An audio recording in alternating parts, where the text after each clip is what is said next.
કચ્છના ભુજમાં સસ્તું સોનું અને 1 લાખના 5 લાખ કરી આપવાની લોભામણી જાહેરાતોથી છેતરપિંડી આચરતા બે શખ્સોને એલસીબીએ ઝડપી લીધા। પોલીસે બાતમીના આધારે ઇમરાન ઉર્ફે નિલભા અને મોસીમ કરીમ સુમરા નામના બે શખ્સોની ધરપકડ કરી। આરોપીઓએ સોશિયલ મીડિયા પર વિજય પટેલ અને હાર્દિક પટેલ નામના ખોટા આઈડી બનાવી 1ના 5 ગણા રૂપિયા અને સસ્તું સોનું આપવાની પોસ્ટ મૂકી લોકોને ફસાવવાની રણનીતિ બનાવી। પશ્ચિમ કચ્છ લોકલ ક્રાઇમ બ્રાન્ચે છેલ્લા 6 મહિનામાં આવા 21 કેસ નોંધી કડક કાર્યવાહી કરી। પોલીસ હવે આ આરોપીઓની મિલકત જપ્તી સુધીના પગલાં ભરવાની તૈયારીમાં છે।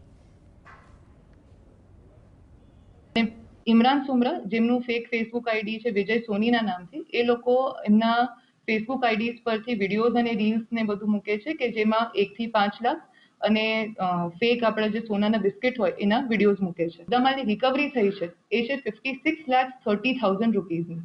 આ ઉપરાંત 5 લાખ રૂપીઝ એવા હતા કે જે અરજદારોની અરજીઓ પરથી રિકવર કરવા